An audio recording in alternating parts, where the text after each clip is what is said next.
C'est notre dernier dimanche de l'année. My God, il va y avoir une performance de l'Esprit de Dieu. Jean chapitre 5, je lirai à partir du verset 1er et je lirai jusqu'au verset 7. Si vous y êtes, dites Amen. Si vous n'y êtes pas, dites attendez. Si vous mentez, repentez-vous. On reprend. Si vous y êtes, dites Amen. Voilà. Maintenant, si tu n'as pas de Bible, tu ne peux pas dire attendez ni Amen. Donc, cherche la Bible de ton voisin. Regarde ton voisin ou ta voisine. Dis, ne sois pas avare. Partage. Jean chapitre 5. Yeah. Je fais la lecture et vous suivez dans vos Bibles. La Bible dit ceci. Après cela. Après cela, il y eut une fête des Juifs et Jésus monta à Jérusalem. Or, cependant, à Jérusalem, près de la porte des brebis, il y a une piscine qui s'appelle en hébreu Bethesda et qui a 5 portiques. Sous ces portiques étaient couchés en grand nombre des malades, des aveugles, des boiteux, des paralytiques qui attendaient le mouvement de l'eau. Car un ange descendait de temps en temps dans la piscine et agitait l'eau. Et celui qui y descendait le premier, après que l'eau avait été agitée, était guéri. Quelle que fût sa maladie. Là se trouvait un homme malade depuis 38 ans. Jésus, l'ayant vu coucher, et sachant qu'il était malade depuis longtemps, lui dit, veux-tu être guéri? Le malade lui répondit, Seigneur, je n'ai personne pour me jeter dans la piscine quand l'eau est agitée. Et pendant que j'y vais, un autre descend avant moi. Regarde quelqu'un et dis-lui qu'il y a un homme à la mer. Cherche quelqu'un d'autre, dis-lui un homme à la mer. Ça va être bien ce matin. Cherche une dernière personne, dis-lui un homme à la mer. Permettez-moi de prier. Notre Dieu, notre Père, nous sommes assemblés autour de toi pour entendre les mots qui sont nécessaires à la vie. Saint-Esprit, la Bible dit, c'est poussé par l'Esprit que des hommes ont parlé de ta part. Pousse-moi, Saint-Esprit, et je promets de te rendre toute la gloire. Au nom de Jésus. Amen. Alors que tu t'assois, acclame le Dieu qui t'a créé, le Dieu qui m'a le souffle de vie dans tes poumons. Merci, extra, que Dieu vous bénisse. Merci. David reste. En fait, les musiciens, restez, asseyez-vous, ne partez pas très loin. My God, aujourd'hui, c'est le dernier dimanche de l'année, donc permettez-moi d'être libre et de faire exactement tout ce que je veux faire dans mon esprit, dans le respect du temps qui m'est imparti. Un homme à la mer. C'est important en introduction que je vous plante le décor. Moi, que je plante le décor pour que vous sachiez où nous allons aller. J'ai le projet de parler courtement et ensuite de prier avec vous et pour vous, pas seul. J'ai le projet de prier avec vous et pour vous et je veux, parce que j'ai vraiment une seule parole à donner ce matin, maintenant je vais créer les conditions nécessaires pour qu'elle germe dans ton cœur. Le texte que nous avons lu ensemble est fascinant. Parce que le texte commence avec les mots « après cela ». Vous savez, ça m'a toujours fait du bien de me rendre compte qu'il y a toujours un après cela. Quel que soit le cela, il y a toujours un après. C'est pour ça que vous ne devez permettre à aucune saison de votre vie le soin de vous faire croire qu'elle est éternelle. Même si tu connais des problèmes, il y a après les problèmes. Et même si tu connais l'abondance, il y a après l'abondance. Il y a toujours un après cela. D'ailleurs, c'est le livre de Joël qui le dit. Après cela, je répandrai de mon esprit sur toute chair et vos fils et vos filles prophétiseront. C'est important de mettre un accent sur le cela. Ça veut dire sur ce qui vient avant le après cela. Mais ce matin, j'aimerais que tu regardes avec les yeux de la foi à après 2019. 2019 a eu ses hauts et ses bas, ses bons moments et ses mauvais moments. Mais la vérité, c'est qu'en ce qui te concerne, il y aura un après 2019. Quand ton voisin ne dit pas Amen, c'est parce qu'il est lent à la détente. Donc dis Amen pour lui. Voilà. Pourquoi je dis ça? Parce que ça veut dire que tu ne mourras pas en 2019. C'est pas possible. Ça veut dire que 2019 ne t'enterrera pas. Elle a essayé, mais elle n'a pas réussi. Après cela. Et c'est important parfois qu'on rappelle aux situations de la vie qui ont le sentiment que nous existons par elles, qu'il y a un après elles. Il y a des gens dans la vie qui veulent vous faire croire que vous ne pouvez pas vivre sans eux. qu'ils vous ont fait, qu'ils vous ont fabriqué. Mais il faut un peu qu'on dise à ces ex qu'il y a une vie après eux. Après mon ex. Il faut parfois que la maladie sache qu'il y a une vie après elle. Après la maladie, après les dettes, après le chômage, après les problèmes. Touche quelqu'un, dis-lui, il y a un après. Il y a un après. Cherche quelqu'un d'autre, dis-lui, il y a un après. Parfois, quand on vit une situation, on a le sentiment qu'elle est fatale parce que finale. Mais c'est un mensonge du diable. Il y a toujours un après. Après cela. My God, je vais rester là pendant 30 secondes. Après cela. Après cela. Est-ce que vous savez qu'il y a même un après la mort? Que même la mort n'est pas finale, que même la mort n'est pas fatale. Il y a une vie après la mort. C'est pour ça que lorsque les gens pleurent, l'apôtre Paul nous encourage à ne pas pleurer comme ceux qui n'ont pas d'espérance. Parce que même la mort n'est pas la finalité. Après la mort, il y a la vie. Je ne sais pas à qui je parle ce matin, mais je veux dire à quelqu'un sous le son de ma voix que quel que soit ce que tu traverses, il va y avoir un après cette saison, un après cette situation, un après ce problème, un après cette difficulté. Si tu crois, donne-moi un amen qui déchire l'atmosphère. Donne-moi un amen qui... Après cela. Bref, après cela, la Bible dit qu'il y a eu la fête. La Bible dit qu'après cela, il y a eu la fête. Et ça m'a béni parce que moi, je crois véritablement que si tu n'es pas en joie, ce n'est pas la fin de l'histoire. Quel que soit ce que tu traverses, il y a une fête. La Bible dit que Jésus donc est invité, du moins Jésus monte à la fête à Jérusalem. Et le décor qui est le nôtre, ou du moins la scène qui est la nôtre, c'est celle d'une piscine près de la porte des brebis et qui a 5 portiques. La piscine s'appelle Bethesda. Ce n'est pas son nom qui m'intéresse ce matin. Ce n'est pas Jérusalem, ce ne sont pas les portiques, ce sont les malades. Et suivez-moi bien. Les théologiens considèrent que la piscine, cette piscine où les gens reçoivent leur guérison, est une piscine où on lave les brebis. Donc c'est une piscine qui n'est pas propre. Parce que les brebis sont trempées dans cette eau. Et vous savez qu'à cette époque, il n'y avait pas la technologie actuelle. Donc l'eau n'a pas le temps d'être nettoyée avant que l'ange n'arrive. L'eau dans laquelle ces hommes et ces individus plongent est une piscine sale.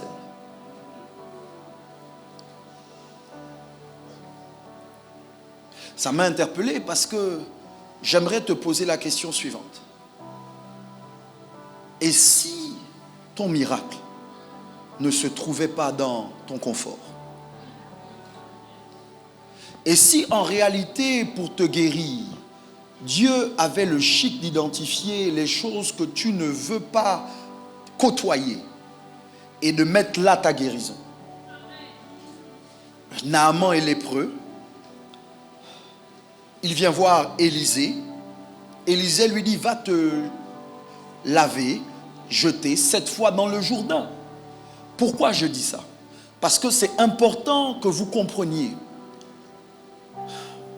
que vous pouvez être exactement là où Dieu veut vous guérir, mais ne pas recevoir votre guérison parce que vous êtes trop préoccupé par votre réputation. Et c'est important que je vous dise en tant que jeune, que je nous dise en tant que jeune, que notre réputation n'est pas plus importante que notre guérison. C'est important parce que certains d'entre vous, vous avez peur de ce que les gens vont dire. C'est pour ça que vous n'évoluez pas. Vous avez peur de ce qu'on va raconter sur vous. Tu as peur que tes amis se moquent de toi. C'est pour ça que tu ne changes pas. Vous êtes-vous rendu compte qu'il est possible de continuer à faire quelque chose auquel on ne croit plus, simplement parce qu'on a peur de ce qu'on va dire de nous? Si je demande à certains d'entre vous si vous êtes à l'aise dans les choses dans lesquelles vous êtes, vous allez dire non, mais pourquoi vous les faites? Parce que vous avez des amis qui les font. Et le problème avec le fait de changer, c'est que le changement parfois implique la solitude. Le changement parfois implique le rejet. Le changement parfois implique le fait que les gens vont devoir commencer à te taxer de ce que tu n'es pas, simplement parce que tu n'es plus d'accord d'être là où ils sont, de faire les choses comme ils les font. Je ne veux pas vous donner le sentiment que ce dont je parle, c'est forcément quelque chose de malsain. Mais normalement, à un moment de ta vie, tu dois être dérangé par le fait de ne pas évoluer. Et que même si cette évolution demande que tu investisses davantage de temps là où les autres ne voient pas l'utilité, tu dois prendre sur toi la décision de faire ce qu'il faut pour que ta vie change. Écoutez, j'ai vérifié.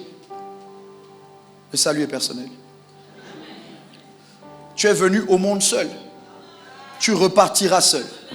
Ce que tu fais au milieu ne doit pas dépendre des gens. Et si changer demandait que tu perdes des relations. Quand j'étais étudiant, il y a cette période où vous avez des étudiants qui étudient et d'autres qui groovent. Et ceux qui étudient sont considérés très souvent par ceux qui groovent comme des rabat-joie. Puis il y a une autre catégorie, ceux qui groovent mais qui ont étudié.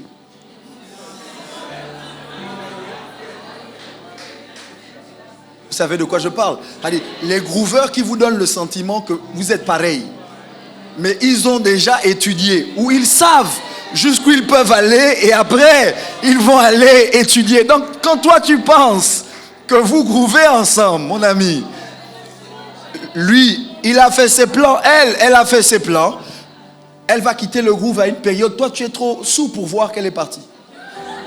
Tu es trop wasted pour voir que quand lui il rentre, parce que vous buvez ensemble et tu as le sentiment que vous avez les mêmes limites. Mais quand toi tu es déjà loin, la personne est encore assez sobre pour rentrer à la maison, ouvrir ses cahiers et étudier. Je vous dis ça pourquoi? Parce que le problème de beaucoup d'entre nous, c'est qu'on veut vivre une vie en groupe. Le changement ne s'opère pas en groupe.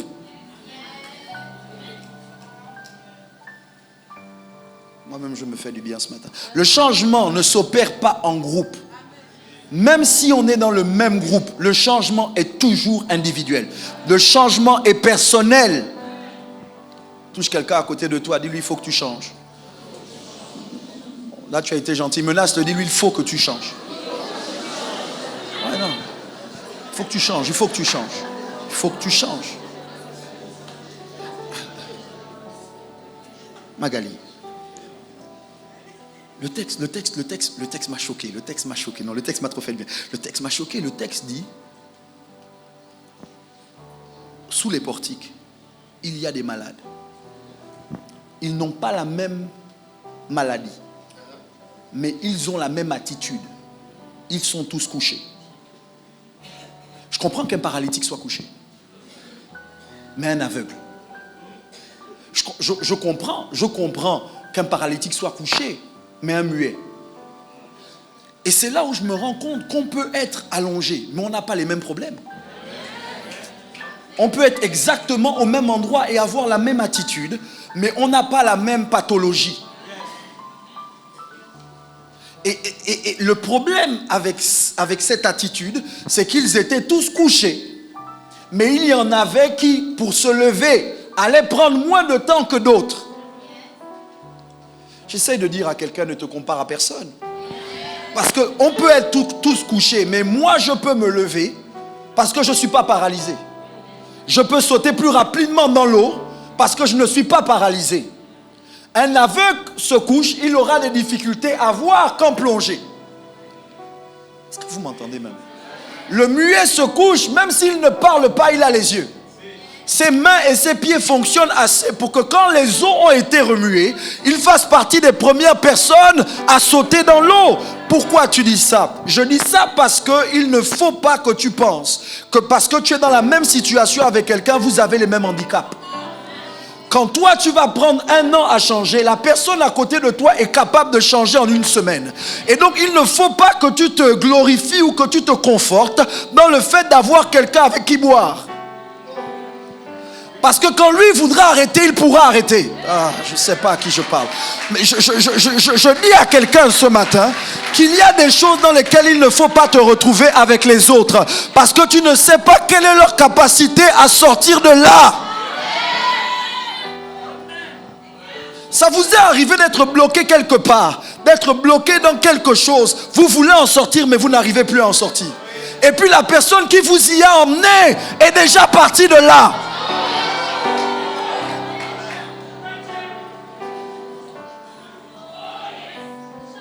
La personne t'emmène dans le Congo-Ça. Pour les internautes, le Congo-Ça, c'est cette capacité à raconter des ragots ici au Gabon. Donc, la personne t'emmène dans le Congo-Ça. Et quand elle t'emmène dans le Congo-Ça, après, elle enlève son corps en disant que c'est pas elle qui a dit. Et écoutez, j'ai découvert que quelqu'un qui critique les autres avec toi te critique avec les autres. Je suis en train de dire à quelqu'un ce matin qu'il ne faut pas te laisser tromper par quelqu'un qui raconte des choses au sujet des autres avec toi.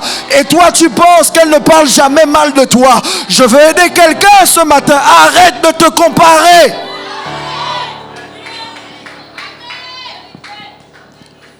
Touche ta voisine, dis-lui, on dirait que le pasteur te parle. Touche ton voisin, dis-lui, on dirait que le pasteur te parle. On dirait que le pasteur te parle ce matin. Mon ami, ne te couche pas si tu ne sais pas comment tu vas te lever. Je vais redire ça. Ne te couche pas si tu ne sais pas comment tu vas te lever. Ce n'est pas parce que tu arrives quelque part et que tu vois tout le monde coucher que toi aussi tu dois te coucher. Parce que tu ne sais pas pourquoi eux ils sont couchés. Et s'ils ont la capacité de se lever, ne te couche pas. Tous des malades. Différentes pathologies, mais tous couchés. Ils sont couchés. Pourquoi la Bible dit ils sont couchés? Parce qu'ils attendent le mouvement de l'eau. Ça me rappelle cette histoire de 10 vierges. En fait 20 vierges. Il y en a 10 folles, 10 sages. Toutes se sont endormies. Mais au réveil, il n'y a que 10 qui avaient fait des réserves. Ce n'est pas parce qu'on dort ensemble qu'on est pareil.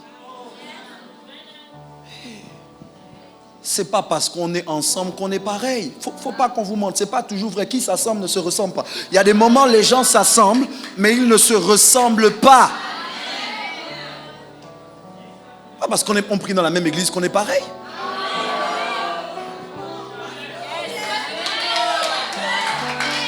Non. C'est pas parce qu'on travaille dans la même compagnie qu'on est pareil. C'est pas parce qu'on est de la même famille qu'on est pareil. Ou bien je parle, ou bien il n'y a que moi. C'est pas parce qu'on est dans la même structure qu'on est pareil. La même église, non. Faut pas te tromper. Toi et moi, c'est pas même chose. C'est pas pareil. Couchés. C'est bénissant parce qu'ils sont couchés. Ils sont couchés. Et puis là même, la Bible dit qu'un ange va venir et remuer les eaux. Tonton Christian, un ange vient. Je ne sais pas comment il voit l'ange ou s'il ne voit pas l'ange, mais la Bible dit qu'un ange vient remuer les eaux. Tout ce que l'ange fait, c'est bouger l'eau. Tout ce que l'ange fait, c'est bouger l'eau. Il bouge l'eau. L'eau sale, il bouge l'eau. L'eau qui a des odeurs, il bouge l'eau. Et là, l'ange a bougé l'eau parce que si tu sautes quand l'ange n'a pas remué les eaux, c'est de l'eau sale. C'est tout. Tu as pris un bain sale, tu te lèves, tu sors de l'eau sale. Mais quand l'ange a remué les eaux, c'est devenu une eau miraculeuse, une eau miraculeuse, une eau qui provoque le miracle.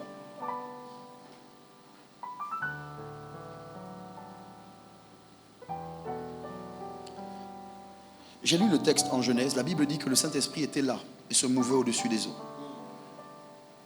Là, on vous dit c'est l'ange, mais bon, dans Genèse, on dit c'est l'Esprit. C'est comme si Dieu avait quelque chose avec l'eau. Le Saint-Esprit se mouvait au-dessus des eaux. Et puis là, le Saint-Esprit est là, mais rien ne se fait. Il y a lui, il y a l'eau, mais il n'y a rien qui se fait. L'ange remue les eaux, mais si personne ne saute, il n'y a pas de miracle. Est-il possible que le miracle ne soit plus entre les mains de Dieu, mais les tiennes? Est-il possible que Dieu fasse toujours sa part? Que Dieu remue ce qu'il doit remuer? Est-il possible que parfois, le mouvement dans ton cœur, c'est que Dieu a remué les eaux? Est-il possible qu'aujourd'hui, on n'ait pas d'eau physique, on n'ait pas de piscine, mais qu'il y ait des eaux à l'intérieur de toi? D'ailleurs, la science nous dit que tu es composé à 80% d'eau. Donc ça veut dire qu'à l'intérieur de toi, il y a plus d'eau qu'autre chose. D'accord. Mais est-ce que c'est possible qu'en fait, le mouvement dans ton cœur, cette pulsion, ce désir, cette envie, soit l'ange qui est remué? Que toi tu attends que Dieu te parle, mais peut-être Dieu ne veut pas parler parce que l'ange ne venait pas pour parler, l'ange venait pour remuer. Et que quand Dieu remue ton cœur pour te lancer dans une affaire, c'est qu'il a déjà fait sa part. Et que quand Dieu te donne une inspiration, c'est qu'il a déjà fait sa part. Et que tu n'as plus besoin de prier ou de chercher la face de Dieu, tu dois juste savoir si tes os ont été remués. La Bible dit ange, messager. Ça veut dire que parfois Dieu envoie des gens pour remuer vos os. Juste vous remuer de l'intérieur. Quelqu'un qui vient pour te booster. Quelqu'un qui vient pour te bousculer. Quelqu'un qui vient pour te mettre mal à l'aise. Quelqu'un qui vient pour que quelque chose change à l'intérieur de toi. Et toi, tu vas encore dire que tu dois rentrer dans 21 jours de jeûne. Que tu dois chercher la face de Dieu. Alors qu'aujourd'hui, tu devrais apprendre à reconnaître le mouvement de tes propres os. Je suis d'accord. Je suis d'accord que tu ne saches pas quand Dieu parle à l'autre. Mais j'ai un problème. Si jusqu'à présent, tu ne reconnais pas quand Dieu remue tes os. Tu ne peux pas venir me dire que Dieu ne m'a pas parlé parce que tu ne sais pas comment Dieu me parle. Mais toi-même, tu devrais savoir quand il y a eu un mouvement. Un mouvement. Un mouvement dans tes propres os, un mouvement dans ton propre cœur. C'est pour ça que j'ai du mal avec les gens faux. Pas les gens imparfaits, j'ai dit les gens faux. Parce que être faux, c'est pas être imparfait. Ou être parfait, c'est pas être vrai. Être faux, c'est que tu n'es pas vrai avec toi-même. Être faux, c'est que quand il y a un mouvement à l'intérieur de toi, tu fais genre. Par exemple, tu es en colère contre quelqu'un, tu ne veux pas pardonner, mais Dieu a remué tes os. Et puis dans ton propre cœur, on te dit pardonne. Mais comme tu ne veux pas pardonner, tu fais genre. Et tu traînes ce que Dieu t'a demandé de faire depuis. Donc tu es en train de modeler ton cœur à garder rancune. Tu es en train de pourrir tes os. Être faux, c'est quand Dieu t'a demandé d'aller faire une action et puis toi tu dis non. Bon, c'est un peu être désobéissant, rebelle. Il n'y a pas de rebelle ici aujourd'hui. Je sais que vous n'êtes pas rebelle. Mais être rebelle, la rébellion conduit à la fausseté. Parce que le problème de la rébellion, c'est que tu ne sauras plus faire la différence entre l'instruction divine et puis ta propre chair. Tu dois pouvoir savoir quand Dieu te parle. Regarde ton voisin, là on dirait que le pasteur me parle, là on dirait que le pasteur me parle. Juste là tout de suite, là on dirait que c'est à moi qui s'adresse. Je dois prier, je vais courir. La Bible dit que l'ange remue les os, les malades, ceux qui sont les moins en difficulté mobile, sautent les premiers. L'aveugle, certainement, quelqu'un, il sent que là, il ne voit pas mais il saute. Le muet voit clairement, il ne parle pas. C'est-à-dire qu'il ne dit pas aux autres, les gars, l'eau a été remuée. Non. Le gars, il saute d'abord. C'est quand il sort de l'eau, il dit, oh les gars, l'eau a été remuée. C'est fini. Tu sais que c'est vrai parce qu'il parle. L'aveugle voit. Et puis il y a cet homme qui est malade depuis 38 ans. Lui, il est paralytique. Vous savez ce que c'est d'être paralytique? On a vu des gens comme ça dans nos environnements respectifs. Mais parfois, la paralysie n'est pas une condition physique, mais c'est une condition de l'âme. C'est une condition de vie. Ça veut dire que tu es limité dans tes mouvements. Tu es immobilisé dans un domaine de ta vie. Tu voudrais te lever, tu n'arrives pas à te lever. Comment un paralytique va dans l'eau? Parce que la Bible dit, c'est lui qui parle. La Bible dit qu'il est au bord de la piscine, 38 ans de maladie. Il ne peut pas se lever. S'il est couché sur le ventre, et qu'il veut aller dans l'eau.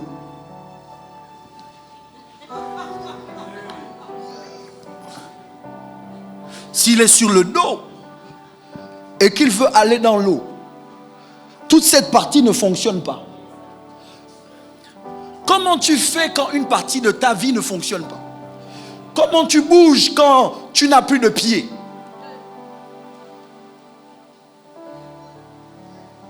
C'est comme ça que certains d'entre vous, vous vous sentez. Tu ne peux pas compter sur tes parents. De ce côté, tu es paralysé.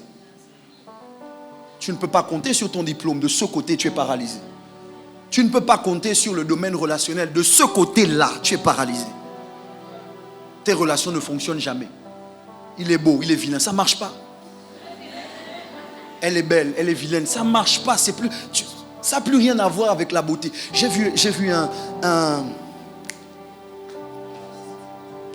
vu quelque chose sur les réseaux sociaux qui m'a fait réfléchir et qui parle des femmes à différents âges. Quand elle a 20 ans, 25 ans, elle dit elle veut un gars beau, swag, classe, élégant, avec de l'argent, sérieux, bien. Quand elle arrive à 35, les standards ont baissé. Il peut ne plus être beau, mais il doit quand même avoir une bonne situation financière, puis quand même une bonne éducation. 45.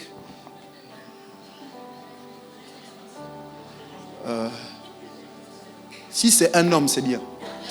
C'est-à-dire que si c'est juste un homme, c'est bien. Et la vérité, c'est ça. Plus le temps passe, plus on baisse ses standards. Cet homme est malade depuis 38 ans. 38 ans. 38 ans de maladie, ça veut dire qu'il est même né avant celui qui va le guérir. Jésus a 30 ans et quand il commence son ministère, 30 ans. Jésus meurt à 33 ans. Ça veut dire que la période où Jésus le rencontre, Jésus est moins âgé que sa maladie. On ne dit pas que l'homme a 38 ans. Il a 38 ans de maladie. La Bible dit que, finalement, parce que c'est là où je vais, finalement, Jésus rencontre le monsieur couché, Jésus lui demande, veux-tu être guéri? C'est une question des plus insultantes pour moi, parce que je considère que si je suis là, à côté d'une piscine qui sent la brebis, okay, qui sent le mouton, c'est parce que je veux être guéri. Mais la question que Jésus pose me paraît insultante, parce que c'est comme si en réalité je ne savais pas ce que je faisais là. C'est le genre de questions que le frère Claude aime poser. Question pour t'emmener à réfléchir et te demander toi-même tu veux quoi dans la vie. C'est le genre de questions que notre évêque aime poser. Quand vous allez en entretien avec l'évêque et qu'il vous parle, il va vous demander qu'est-ce que tu veux faire de ta vie. Je veux réussir. Mais c'est les genres de questions qui vous font réfléchir. Veux-tu être guéri? C'est un peu comme quelqu'un qui ne travaille pas, on dit veux-tu travailler? Mais attends, si j'ai déposé tous ces dossiers, c'est parce que je cherche le boulot. Tu vas de relation en relation, ça ne marche pas. Et puis on te dit, veux-tu être en couple? Mais Jésus lui pose la question, elle est simple, parce que écoutez la réponse du monsieur. Il dit, Seigneur, écoutez la réponse, ça n'a rien à voir avec la question. Mais veux-tu être guéri? Écoutez la réponse du monsieur. Seigneur, je n'ai personne. Ah. On n'a pas dit, est-ce que tu veux que les gens soient guéris? Veux-tu être guéri? La réponse, comment on te pose une question à toi et tout ce qui monte dans ton esprit, c'est l'absence des gens. Comment ça se fait qu'à chaque fois qu'on te pose une question ou à chaque fois que Dieu essaie de t'emmener quelque part, tu trouves le moyen de le ramener là où les gens t'ont abandonné?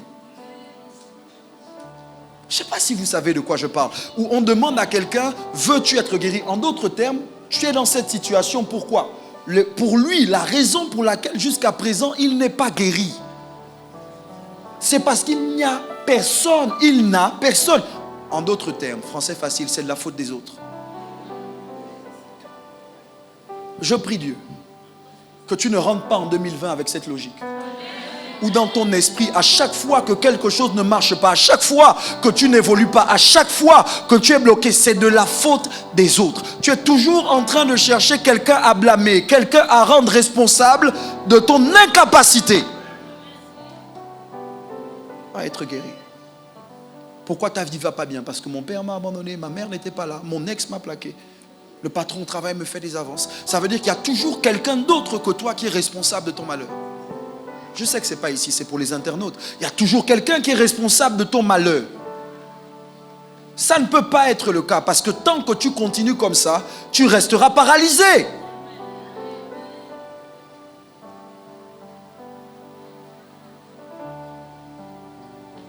Tu sais que si ton père n'est plus là, il n'est plus là. Tu ne peux rien y faire. Tu sais que si tes parents sont morts, tu es orphelin, tu ne peux rien y faire. Pourquoi tu continues à être prisonnier de ce que tu ne peux pas changer?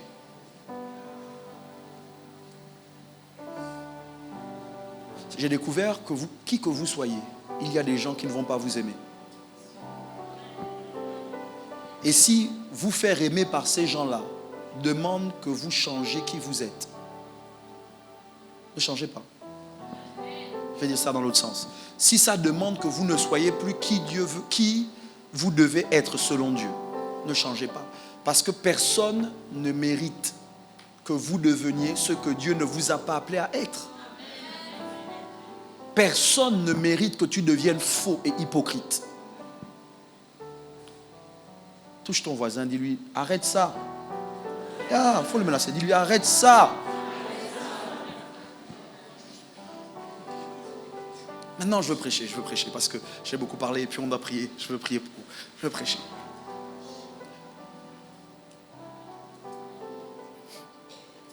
La Bible dit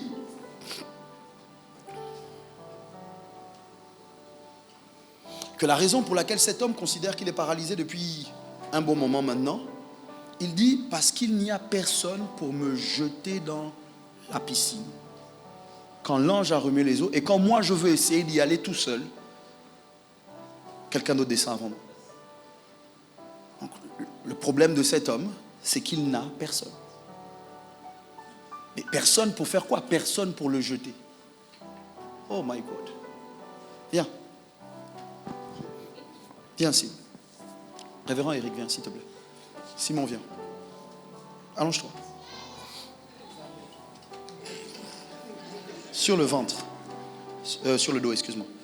Merci.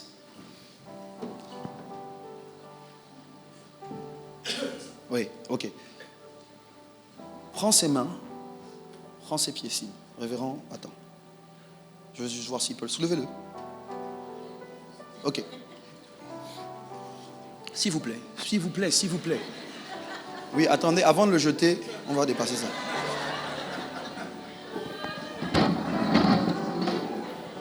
On va le jeter.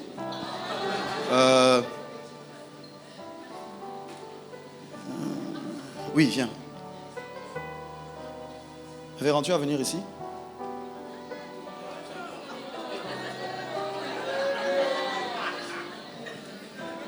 C'est toi qu'on va jeter. Tu cries, oh. C'est toi qu'on va jeter. Attendez d'abord, avant de le jeter.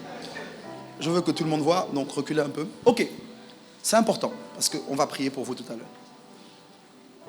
Je n'ai personne pour me jeter. Je n'ai personne, Niki. Je n'ai personne, il n'y a personne pour me jeter. Elisa, ça m'a fait du bien. Cet homme ne cherche pas à être déposé dans l'eau. Il est juste d'accord qu'on le jette. Il ne cherche pas à ce qu'on l'accompagne ou qu'on le porte sur le dos pour le mettre dans l'eau, qu'on rentre dans l'eau avec lui. Il est d'accord qu'on le jette. Ça m'a fait réfléchir parce que quand cet homme dit « je n'ai personne pour me jeter », j'entends Jonas qui parle. Jonas, vous lirez le texte, Jonas est dans le navire sur lequel il attire une tempête. Jonas va se cacher dans la cale du navire. Les gens jettent les vivres par-dessus bord pour essayer de survivre à la tempête, ne sachant pas que ceux qui causent la tempête est dans la cale du bateau en train de dormir, couché. Jonas, à un moment, se rend compte que la survie des gens est en danger parce qu'ils viennent le réveiller, ils tirent au sort. Et on se rend compte que c'est lui qui attire le danger, la tempête sur nous. Nous tous, on dit, mais toi, tu as fait quoi? Jonas raconte son histoire. Dieu m'a parlé, il m'a demandé d'aller, j'ai fui. On dit, pourquoi tu as fait ça? Il dit, parce que je connais Dieu. Bref, il dit, si vous voulez que vos problèmes s'arrêtent, écoutez-moi. Il dit, jetez-moi.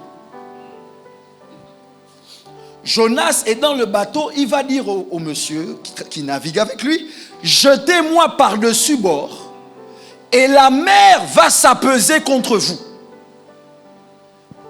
Voilà deux hommes qui veulent être jetés. Un veut être jeté et il n'a personne.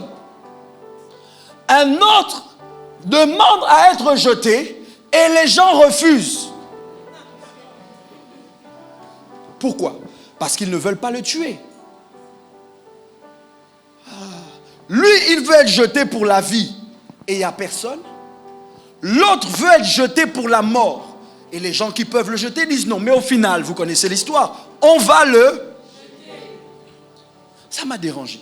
Parce que comment vous justifiez que des gens soient capables de jeter quelqu'un pour la mort, mais que personne ne soit capable de le jeter pour la vie?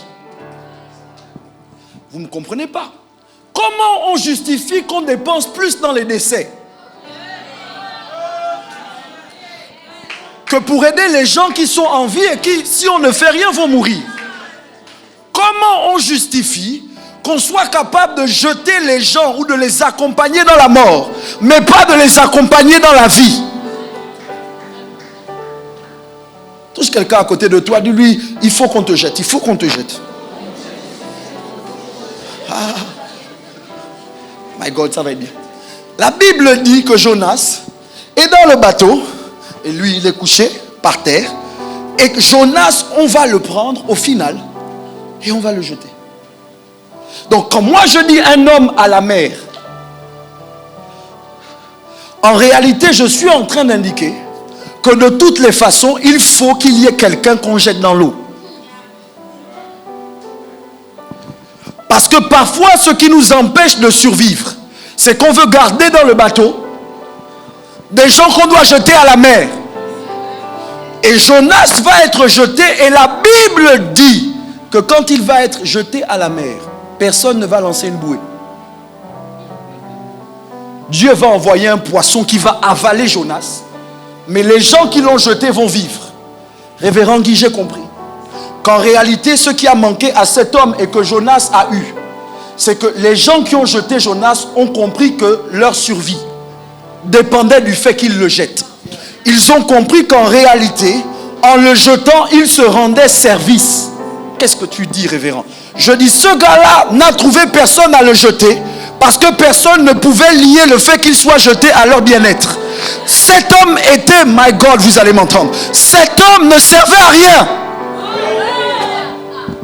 Comment ça se fait que tu sois malade, paralysé pendant 38 ans et qu'il n'y ait pas de groupe de personnes qui soient d'accord de te jeter dans la piscine en se disant quand on t'aura jeté et que tu seras guéri, souviens-toi de nous? Ça veut dire qu'en réalité, malade, on ne voulait pas t'aider. Tu es malade, mais on s'en fout parce que de toutes les façons, tu nous sers à quoi?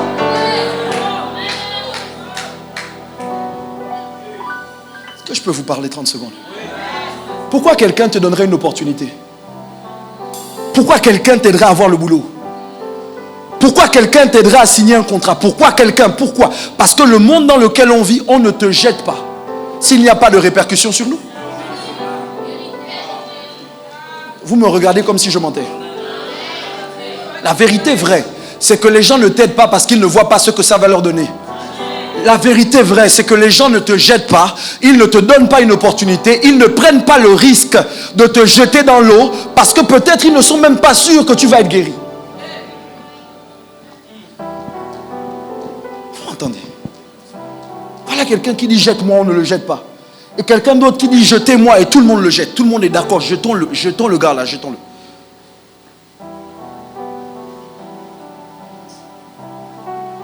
Mon message ce matin, c'est pour dire à quelqu'un que si tu n'as personne, c'est peut-être parce que tu n'es personne.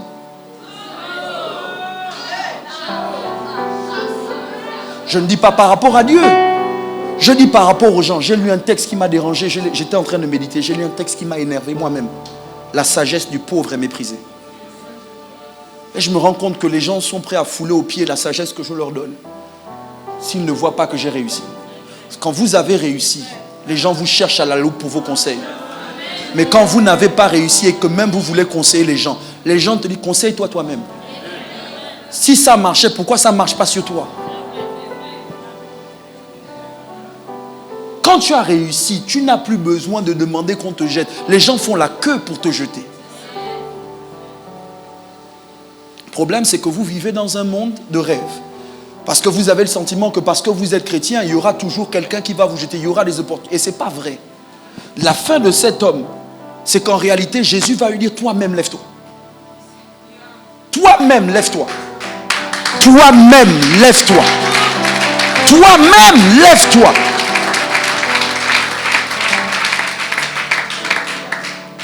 Hé, lève-toi. Jésus ne va pas le jeter dans l'eau. Reste là. Jésus ne va pas le jeter dans l'eau. Non, je dois conclure mon message. Jésus ne va pas le jeter dans l'eau. Peut-être si Jésus va le jeter dans l'eau. Parce que je vous ai dit qu'au départ, le Saint-Esprit se mouvait au-dessus des eaux. Et la Bible dit, sanctifie-les par ta parole est la vérité. Donc au final, peut-être cet homme ne va pas être jeté dans la piscine, mais j'ai le sentiment qu'il va être jeté dans la parole de Dieu. J'ai le sentiment que l'eau dans laquelle cet homme va se retrouver, quand cet homme sera à la mer, il ne sera pas à la mer physique, mais il sera à la mer de la déclaration de la bouche de Jésus. Cet homme a accepté, écoutez-moi, c'est grave, cet homme a accepté de se jeter sur la parole de Jésus.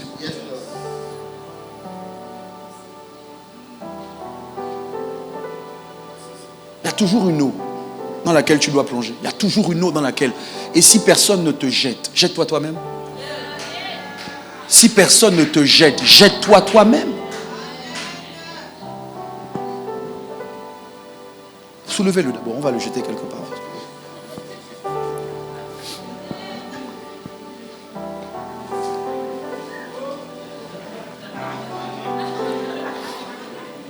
C'était bien là-bas, pourquoi vous l'avez... Claude, viens l'attraper. On va l'attraper. Viens ici. Non, je veux qu'on le jette. Ça doit rester dans vos têtes. Vous devez voir qu'on doit jeter quelqu'un.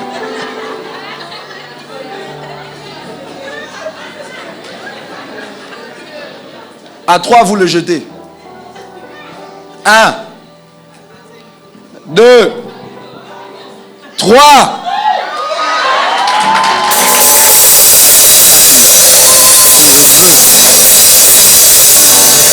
Il a crié. Ah! Peureux.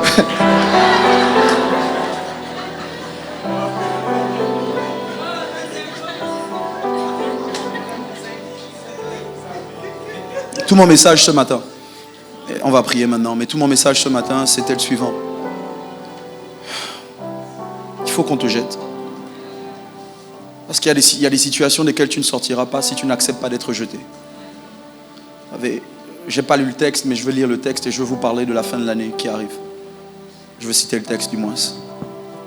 J'ai découvert qu'un grain de blé ne porte du fruit que s'il a été jeté en terre et qu'il n'est mort.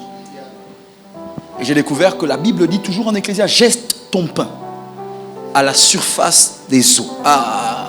Et avec le temps, tu le retrouveras. Écoutez, tous ceux que vous refusez de jeter, tôt ou tard, vous le perdez.